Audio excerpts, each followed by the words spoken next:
MS university ખાતે GCAS portal ઉપર online form ભરવાની પ્રક્રિયા હાલ ચાલુ. એમએસ યુનિવર્સિટીમાં ડોક્યુમેન્ટ વેરિફિકેશન માટે વિદ્યાર્થીઓને 2 વાર બોલાવતા હાલાકી સમસ્યાનું સત્વરે નિરાકરણ લાવવા યુનિવર્સિટી હેડ ઓફિસ ખાતે AGSCના વિદ્યાર્થી યુનિવર્સિટીના રજિસ્ટ્રારને રજૂઆત કરી હતી.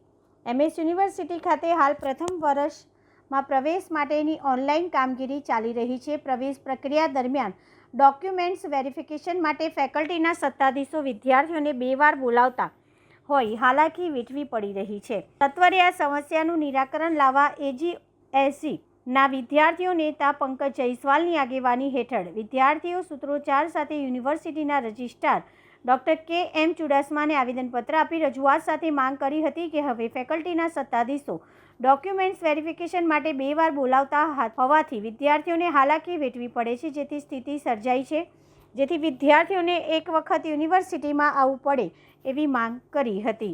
रोज all Gujarat student union AGSU के कार्यकर्ताओं के द्वारा यूनिवर्सिटी हेड ऑफिस पर जो आंदोलन है वो किया गया और एक आवेदन पत्र यूनिवर्सिटी के वाइस चांसलर प्रोफेसर धनेश पटेल सर और रजिस्ट्रार सर को जो है वो प्रेजेंट किया गया है. इसका कहना ये है आवेदन पत्र के द्वारा हमारा कि जिकास का जो पोर्टल है उस पर जब स्टूडेंट एप्लीकेशन फॉर्म सबमिट कर रहे हैं तो बहुत सारे कॉमन इश्यूज आ रहे हैं. कॉमन इश्यूज़ की बात करेंगे तो जो सब कोर्स सिलेक्ट है वो नहीं हो रहा है, जो चॉइस सिलेक्ट है यूनिवर्सिटी की वो नहीं हो रही है. साथ साथ में एक सबसे बड़ा कॉमन इशू ये है कि डॉक्यूमेंट वेरिफिकेशन जो है उसके लिए स्टूडेंट को 2 बार इस बार बुलाया जा रहा है. तो ये किसी भी हिसाब से वाजिबी है ही नहीं. जब भारत सरकार डिजिटल इंडिया की बात कर रही है और डिजिटल इंडिया के क्षेत्र में हम आगे बढ़ रहे हैं तो बार बार विद्यार्थियों को यहाँ पर ऑफलाइन डॉक्यूमेंट वेरिफिकेशन के लिए क्यों बुलाया जा रहा है वो हमें समझ नहीं आ रहा है. जिकास का जो कार्य है वो बहुत अच्छा कार्य है, लेकिन कहीं ना कहीं जो उसमें तकलीफ और चुनौतियों का सामना विद्यार्थी कर रहे हैं तो ये यूनिवर्सिटी मैनेजमेंट की एक रिस्पॉन्सिबिलिटी है कि जिकास के जो भी अथॉरिटी पर्सन है उनका जो ध्यान है वो वहाँ पर केंद्रित किया जाए.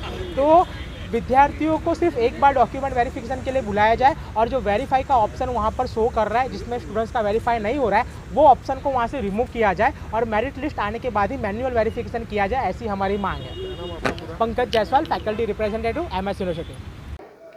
મહારાજા સયાજીરાવ યુનિવર્સિટી ઓફ બરોડાના એડમિશન્સ હવે શરૂ થઈ ગયા છે અને જીકાસ portal through smooth admission process જે સ્થાપિત થઈ છે તેના અંતર્ગત આ વખતે પણ એડમિશન્સ ચાલી રહ્યા છે.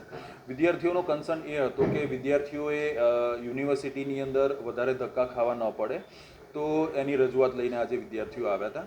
જીકાસ પોર્ટલની ફોર્માલિટીઝ એવી છે કે જ્યારે કોઈ પણ વિદ્યાર્થીએ અપ્લાય કરવું હોય તો ગુજરાતની અથવા ગુજરાત બહારની કોઈ પણ જગ્યાએથી વિદ્યાર્થી આવતા હોય તેમણે સિંગલ ફોર્મ ભરી અને અક્રોસ ગુજરાતની અંદર એડમિશન માટે અરજી કરી શકાય છે.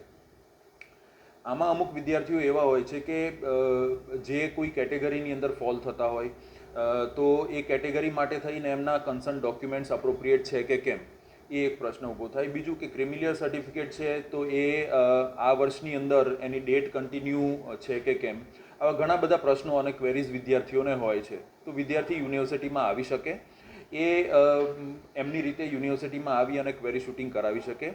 આને કોઈ ફરજ નથી, પણ ક્વેરી શૂટિંગ એટલા માટે છે કે ફોર્મ ભરવાની અંદર કોઈ ચૂક ન રહી જાય. બીજું કે જ્યારે વિદ્યાર્થીઓ ગુજરાત બહારથી આવતા હોય છે અથવા જૂના વિદ્યાર્થીઓ જે છે એમને વચ્ચે ગેપ હોય તો એની અંદર જો કોઈ એફિડેવિટ્સ અથવા ડિક્લેરેશન કરવાના થતા હોય એની માહિતી જોતી હોય તો વિદ્યાર્થીઓ આવી શકે છે.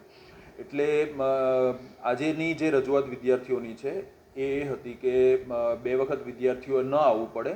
તો એનો રસ્તો હવે રિઝોલ્યુશન એ રીતે નીકળે છે કે જીકાસ પોર્ટલની અંદર બોર્ડમાંથી ડાયરેક્ટ વિદ્યાર્થીઓના માર્ક્સ હવે જીકાસ પોર્ટલની અંદર ફેચ થઈ જશે, જેથી કરીને પહેલાં વિદ્યાર્થીઓ એમની માર્કશીટ વેરીફાઈ કરાવવા અહીંયા આવવું પડતું હતું, એ પ્રશ્ન હવે રહેતો નથી. એટલે વિદ્યાર્થીઓની જે ચિંતા હતી એનું રિઝોલ્યુશન આવી ગયું છે.